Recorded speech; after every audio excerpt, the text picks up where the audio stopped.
Good afternoon, Judge Baartman.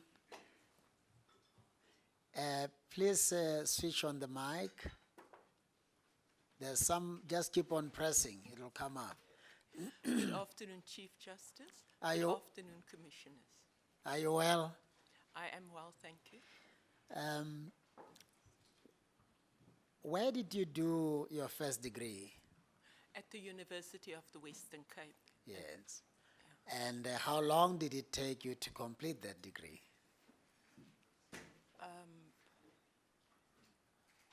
The first one. That's when I didn't complete. I think I took 4 years 4 to years. complete it.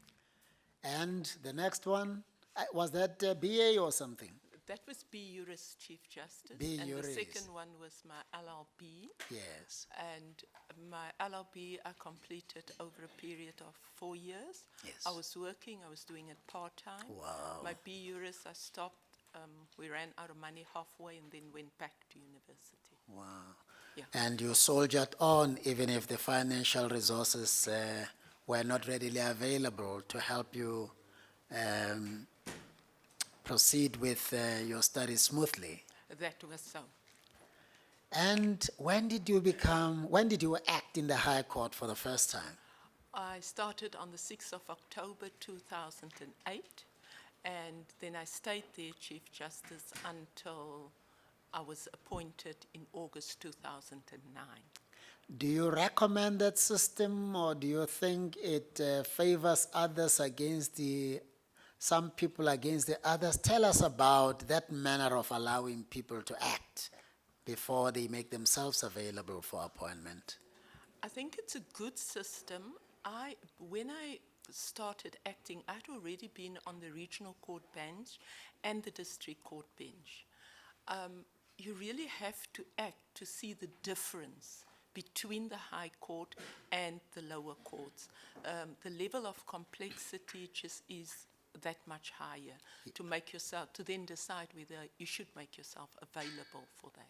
Yeah, that's quite interesting because we've had at least one magistrate, district court magistrate, come here and say, we all give judgments. There's no difference between a judge and a magistrate. I found it very easy.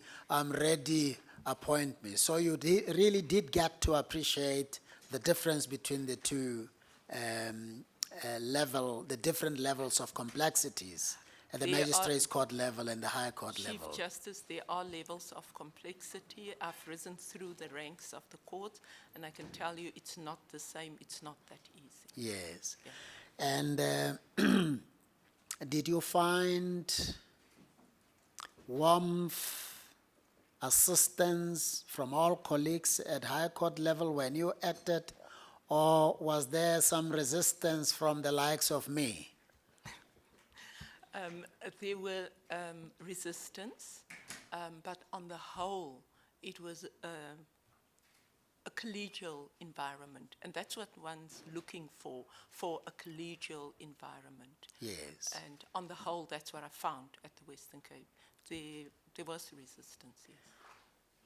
How did the resistance manifest itself? Well, in my case, I'm sure it won't be the same for everybody, because at the time that I went to act, I had been a deputy at the NPA, and the resistance then came from the bar, because I was also on the judicial, on the course for aspirant judges, and I came from that course wanting to act, but was still permanently employed. So I resigned. And once I resigned to come and act, that was, I think a lot of people thought it was a brave move because you didn't know what was going to happen with the acting. But once I decided to change course in my career, then, you know, you have to take the good with the bad. So I Yes. resigned, and then I went and started acting with only one term being offered to me. Yes. But I've never been one to shy away from a challenge or wanting comfort. We don't have much time available, but I must ask you this question. As you know, the principle behind resisting, and it's not accepted by everybody, but the principle behind resisting the appointment of prosecutors to act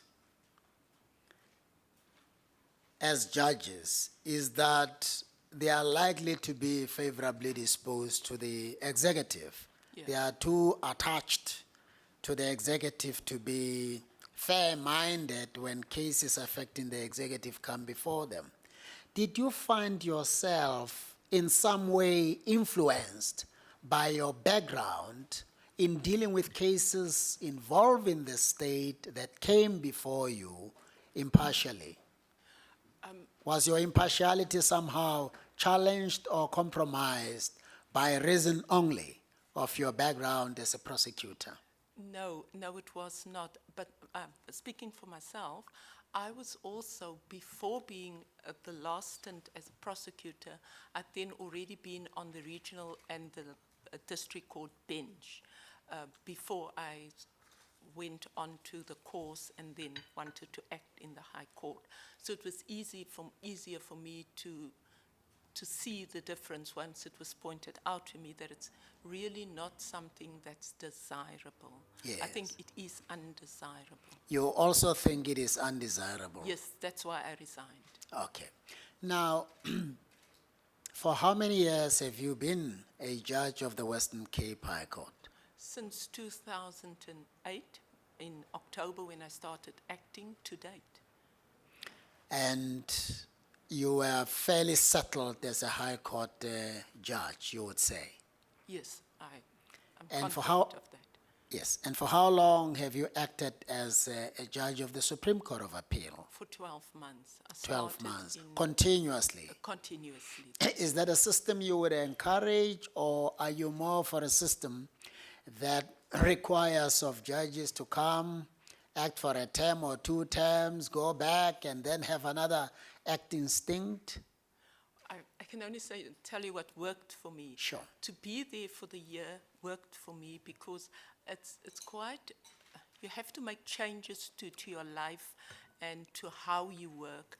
And by the first 6 months, you just get into the different system of working. Yes. So it worked for me that my stint there was continuous. I have heard all sorts of reports about that working environment at the Supreme Court of Appeal, which I will not articulate. But what is it about the Supreme Court of Appeal as a working environment that you think requires, for starters, urgent attention, if any, to make acting there or serving there as a permanent judge accommodating and conducive to anybody, regardless of background, who comes in? Chief Justice, the one thing that surprised me was that once you enter the SCA, it's as if people forget that you're a judge.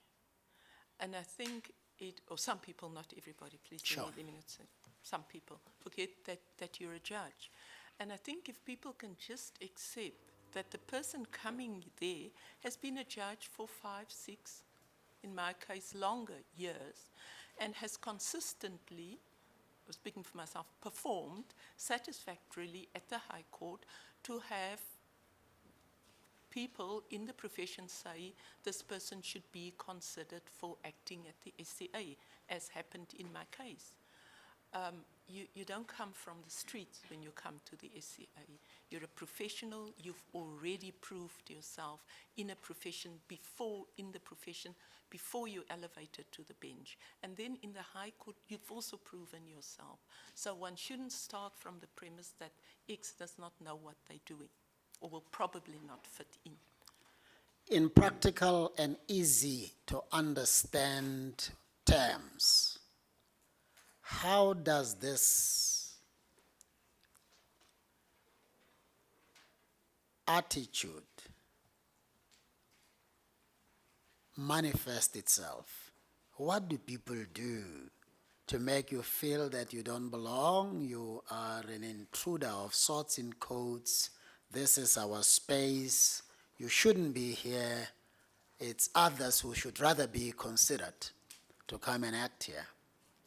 Well, Chief Justice, it is in the way people deal with you as a colleague and the judgments that are allocated to you as a scribe. What kind of judgments are allocated? To who? Not without mentioning names, categories rather. Categories. Well, if a person is considered worthy, for lack of a better word, they will be allocated in the normal course of events. If not, the allocation is more different. And also one sees the expectation of your judgments, that people are surprised that you can write. I mean, you think this is a fairly straightforward judgment. I'm surprised that people are surprised that I can write. Yeah. Anything else that is of concern that needs urgent attention? No, Chief Justice. Otherwise, the people going there must know that, as with everything else, you're a newcomer, and if need be, you need to prove yourself again. But you're a professional. You've done that. In my case, rising through the ranks, I've done that many times. So this is no different. It is a different environment, and there are different rules. Yes. Yeah. What convinced you that you're ready for the Supreme Court of Appeal, notwithstanding the challenges you have alluded to and probably others that you might be uncomfortable to articulate? Okay. Chief Justice, it is, having been there for the year, I was able to do the work. I was in many matters there. I was even in the Oscar Pistorius matter, I was involved on the panel. Many people didn't think I should be on the panel. By tea time... Which many people, at the court or elsewhere? At the court. I'm specifically talking at the court, that an acting judge should not have been part of that panel. By tea time, I had changed people's minds. So that. In addition to that, I'm committed to see something from beginning to end. An example of recent, I wrote a judgment in our court now on the 10th of February 2017 about the inappropriateness of using section 112(1)(a) for shoplifting. On 16 February, the prosecution circulated that judgment for notice to all their prosecutors. On the 17th of February, the magistrates circulated that judgment among themselves. Shortly thereafter, the magistrate of the Strand contacted me, thanking me for the judgment and explaining a problem that they have. We worked out that she should then collect some of the days that they complain about and send them to, I discussed it with my JP and my DJP and followed the process. Shortly thereafter, 47 appeal records landed at the court. My registrar navigated the process as I discussed with my JP before. He allocated the matter. I then had nothing more to do with it. On 9 March, the review court set aside 42 of those judgments, and the court remarked that it was a travesty of justice that people spend time in prison for such petty offenses. People's liberties is something I don't take for granted. Even at that level, I was prepared to see that case through from beginning to end. President Maya? Thank you, Chief Justice. Good morning, Judge Baartman. Good morning, President Maya. You have previously interviewed for this position, and the Chief Justice has covered most of my questions, so I don't have much to raise with you. First, I just want to pick up on your comment in response to a question put to you relating to the manner in which acting judges are treated in the court. Now, the issues you raised are valid, and there are some of the things I'm fighting to change in that environment. Now, I want to ask you how, just give me a practical solution, how would you advise me to help change those articles?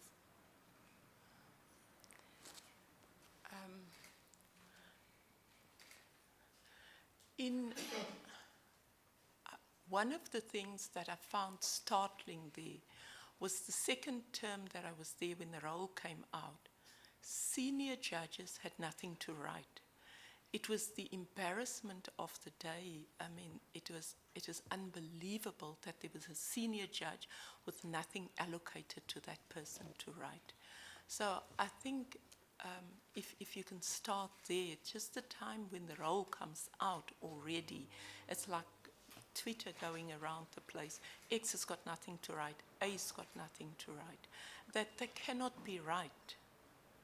I have just been involved with Sajay in a project for the compiling a guide for judgment writing for judges.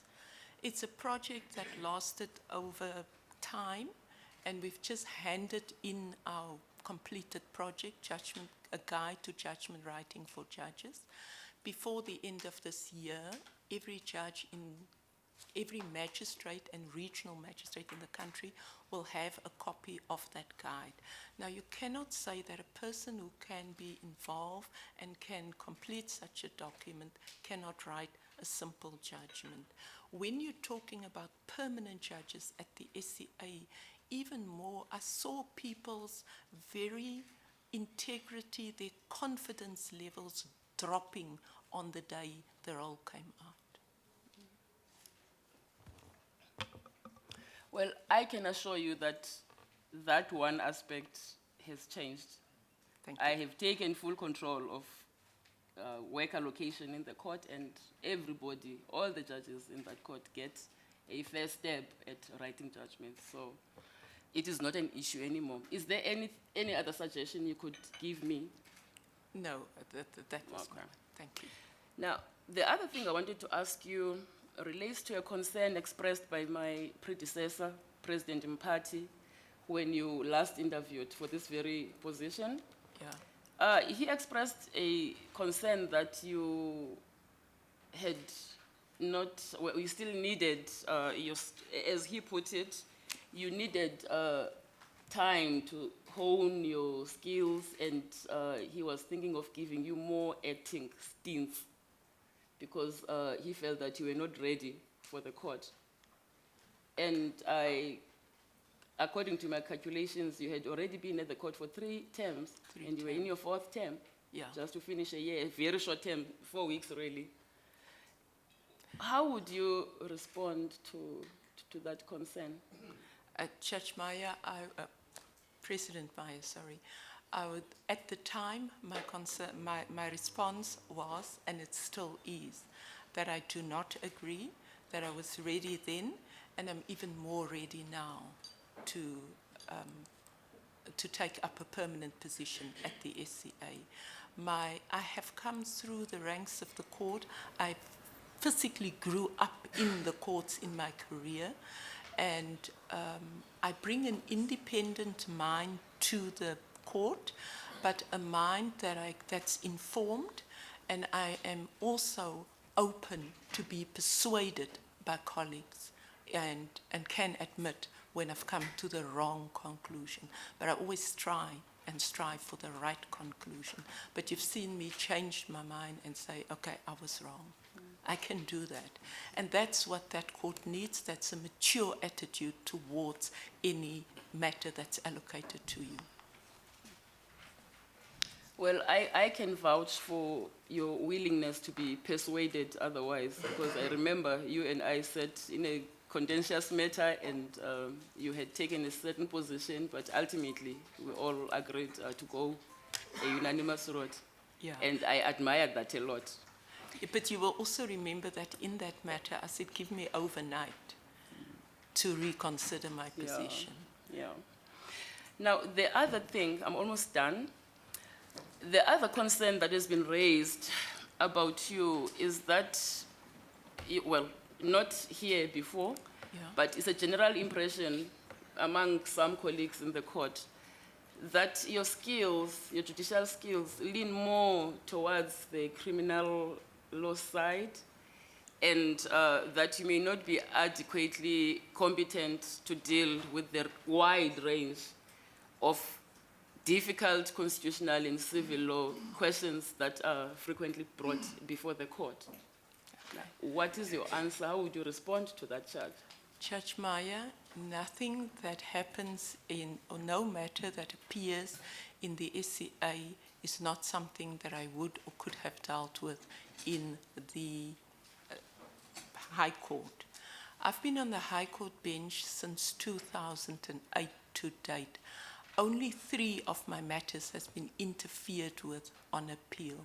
That must, with respect, show a consistency to get it right first time.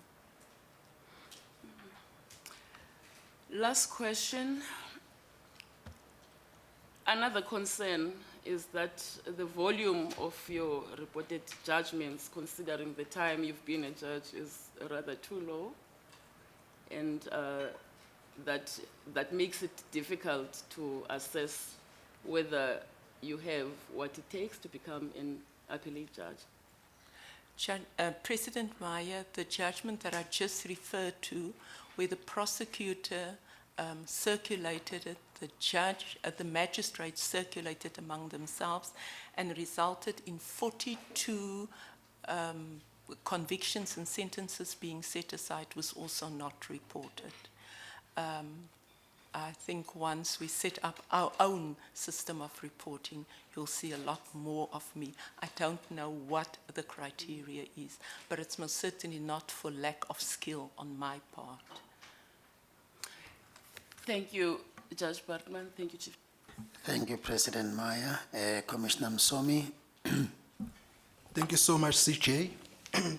The first question is going to be a follow-up to the question that has been raised by Judge President Meyer, and that relates to the comment that has been made by the GSB with regards to what they call your failure in any way to develop common law over the last few years when you have been a judge. Are you able to tell this commission if you have written any judgments during your tenure which have developed our common law?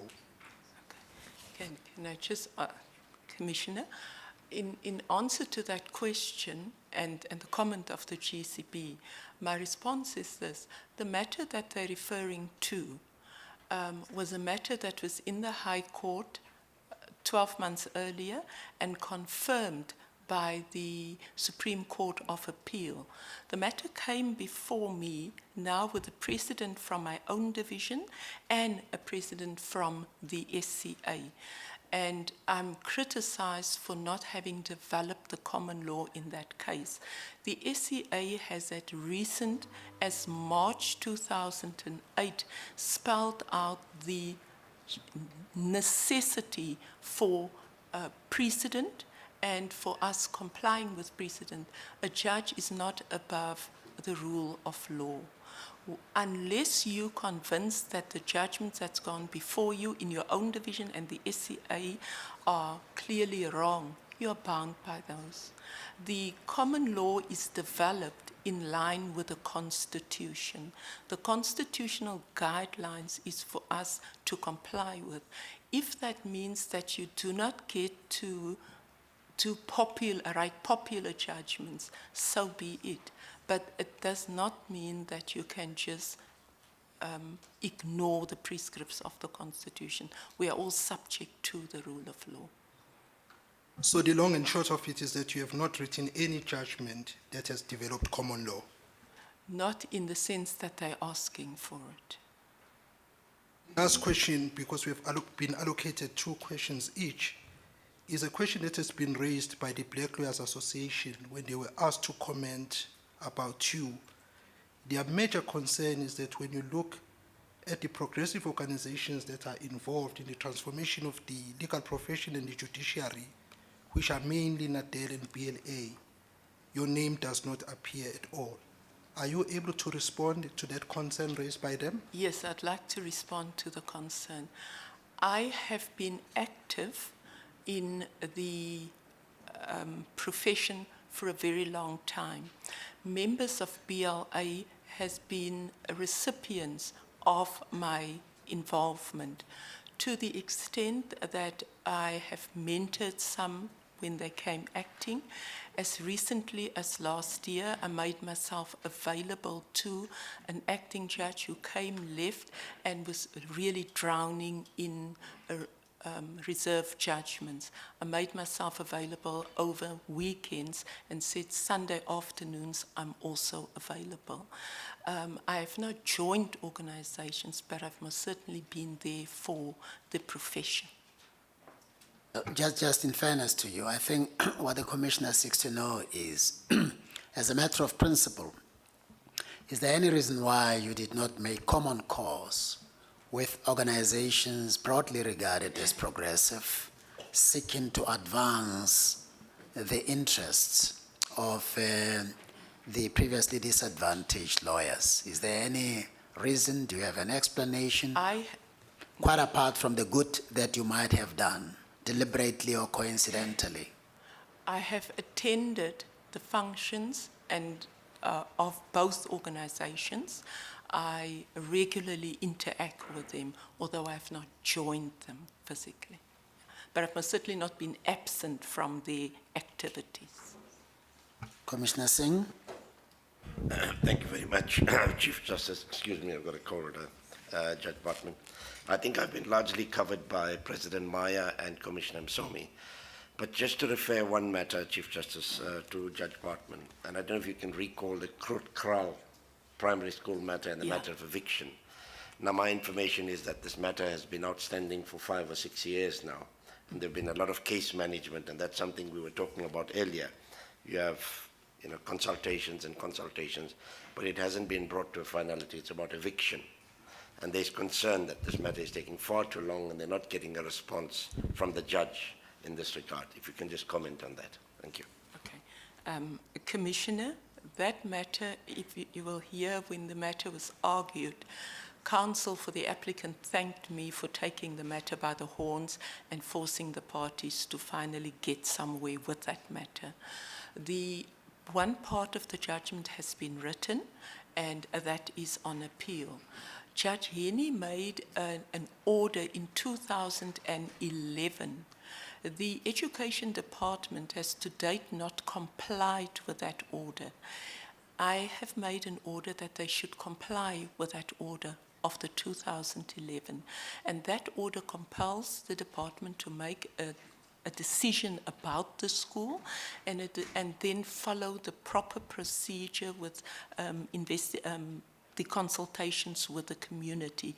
That has not been done, and I was asked to override that order. Orders of court should be complied with. Judges are also to see to it that their own orders are complied with and not being complicit in court orders not being complied with. Thank you, Chief Justice. Thank you for clarifying that, Justice Baartman. Thank you. Thank you, Commissioner Singh. Commissioner Fourie? Thank you, Chief Justice. Good afternoon, Judge Baartman. Good afternoon, Commissioner. I've also been largely covered, but I am concerned and I need to share it with you and give you the opportunity to respond thereto. I am concerned that from the comments and also the previous time we interviewed you, to which President Maya referred, there seems to be a concern of whether you are really ready to be a judge of the Supreme Court of Appeal. And without referring to what has been referred previously, the Black Lawyers Association, in their conclusion, which you've read, says, the BLA is not convinced that Judge Baartman has demonstrated that she is ready to be appointed at the SCA. And as such, BLA does not support her appointment to the SCA. Then the General Counsel of the Bar says, the judgments the candidate wrote during her tenure as an acting appellate court judge at the SCA are brief or did not traverse legal or factual issues of any complexity, and so were not, in the opinion of the team, particularly helpful in assessing the candidate's suitability. And then the last quote from the GCP, it says, the candidate's failure to engage substantively on constitutional issues or develop the common law suggests that the candidate lacks the sort of jurisprudential record indicative of an aptitude for appellate level jurisprudence. That is what I was referring to when I started engaging you, and it concerns me, and I think you should be afforded the opportunity to try and allay those concerns that have been expressed. Thank you, Commissioner. Through the Chief Justice, one of the concerns that the GCB raised was a matter where the legislature came and said, this section of the Act is unconstitutional. We agree with the applicant, the section of the Constitution, of the Act is unconstitutional. We have redrafted that section. Here it is. Everybody agrees that in its new form, it will be constitutional. This is waiting to be gazetted. We just need that procedure. In those circumstances where the matter is not opposed, everybody agrees, to expect the judge in those circumstances to write a long judgment and display my skill in constitutional law really is unfair, and I think it's not appropriate. It is not in dispute. Everybody agreed to that. When you have an opportunity the facts are what they are. You can't make the facts more. You can't go on for pages and pages of an issue that is not in dispute. The second issue that they talked about was an issue where, once again, once you have agreement between parties, there is no need for you to make more of the case than what there is. The cases that I've written in the matters that I've written that are included in the bundle, one of the matters looks very easy, but it was not very easy. In fact, what happened in that matter was that the accused was sentenced, a suspended sentence. He did not comply with all the conditions of suspension. He came back to court and the magistrate imposed a different sentence.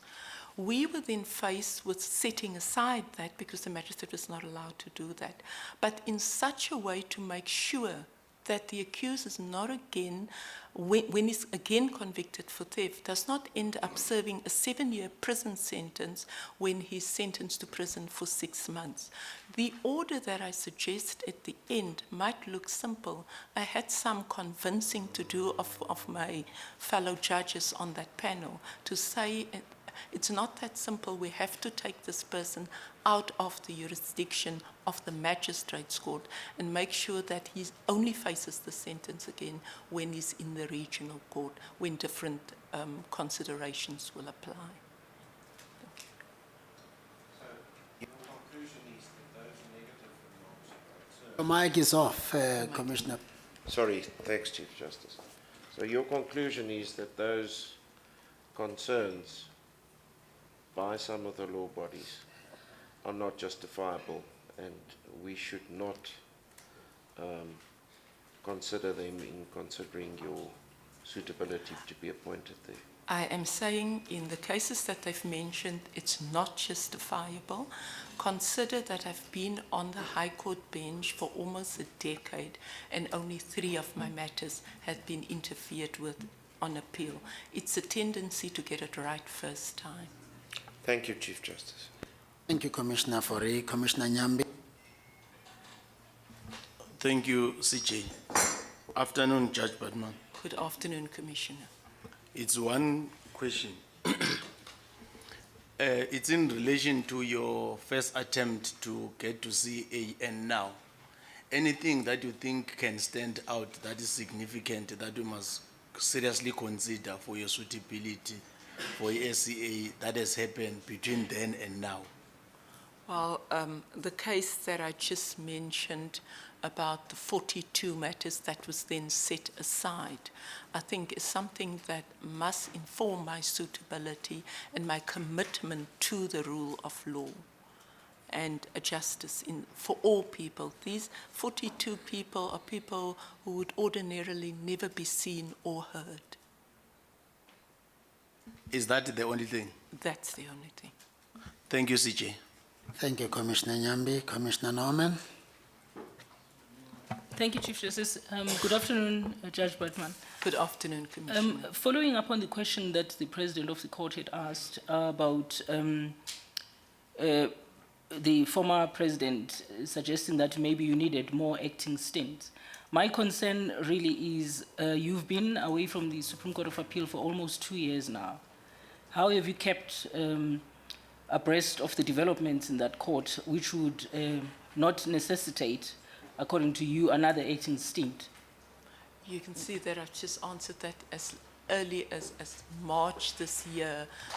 The court granted a judgment that supports my view on dealing with precedent. Remember that the SCA deals with appeals only, specific appeals. The issues are very narrow that they come there. In the 2 years since I've been there, I've been doing the matters that end up on their desk eventually.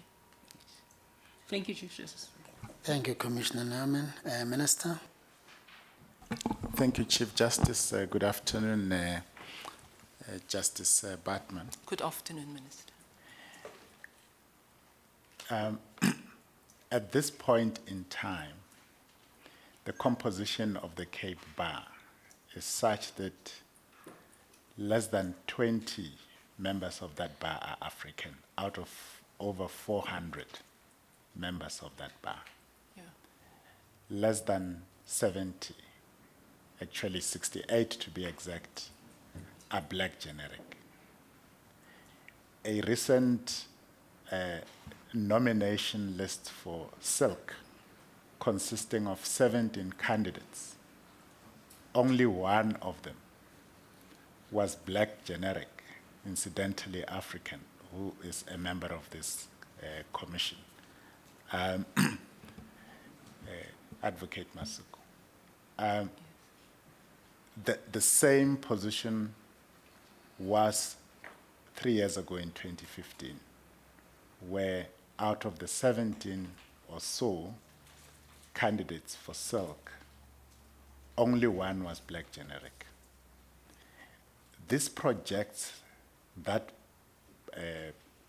not bench, but bar, as one of the least transformed, but worse, of the least transforming bars that I am aware of.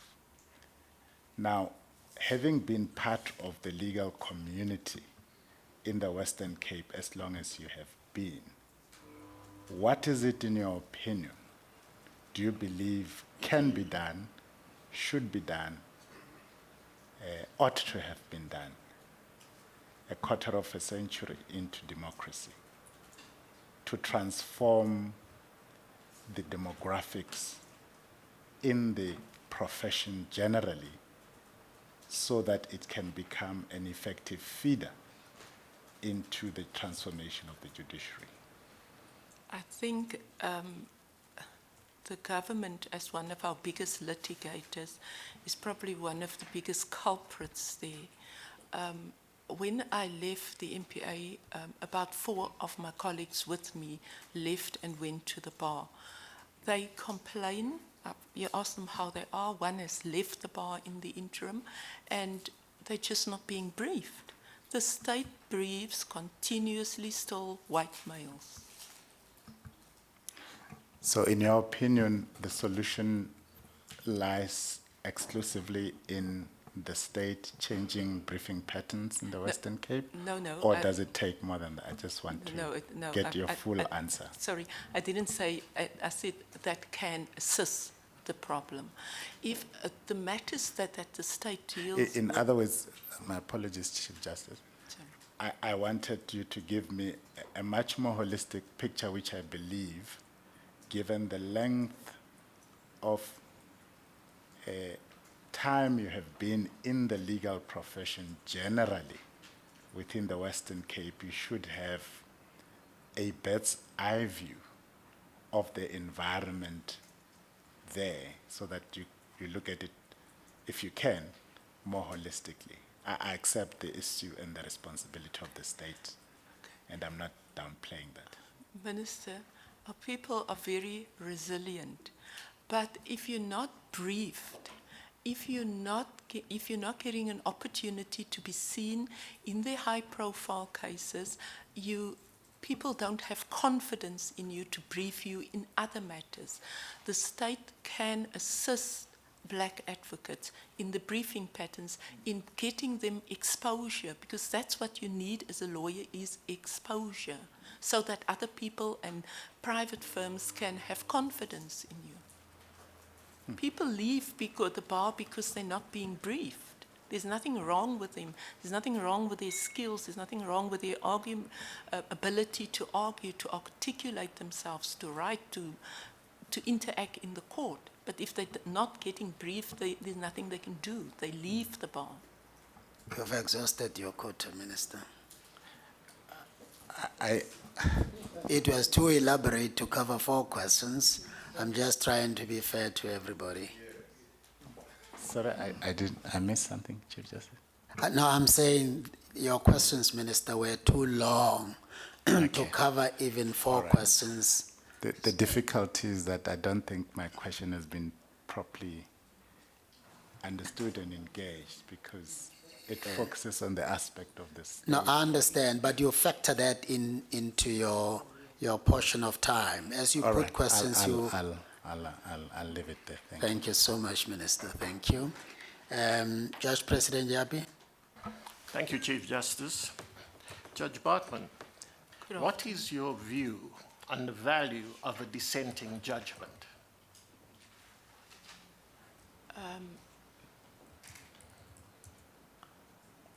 It depends on the issue dealt with in the dissenting judgment. If it's an issue of law or an issue of principle, then a dissenting judgment is a very important judgment. I was involved in a matter in the SCA, which followed the precedent. Wouldn't you just want to confine yourself to the answer? If you want further clarification, you can follow up. You can ask for it. I think it helps develop the law, and future courts might use that if it's an issue of principle or an issue of the law. And my next question is this, and it's really for the judges sitting at first instance who looks to the Supreme Court of Appeal to give guidance on what has become very complex procedural matters in courts below. Yeah. And it goes to the various questions that have been put to you about your lack of experience. Do you think at this time you could give guidance to the lower courts on complex procedural issues, bearing in mind you have never been in private practice, is that correct? And your experience off the bench was limited to criminal matters and it appears family law matters. Keeping that in mind, what would your answer to my question be? Keeping that, with all of that in mind, I say yes, I am in perfectly in a position to do that. In fact, I'm well placed to do that. One last question, I won't follow up. What is it about you that moved Justice O'Regan to support your appointment? It was because... Is it friendship? Is there something else? What is it that convinced her that you're the right, if you know? The Center for Law and Society was moved, I think, by my involvement. They are in the Western Cape. They see and hear the comments about me, about my behavior in court. They read a lot more of my judgments than are out in the law reports. And that is why they supported me. Thank you very much, Judge Baartman.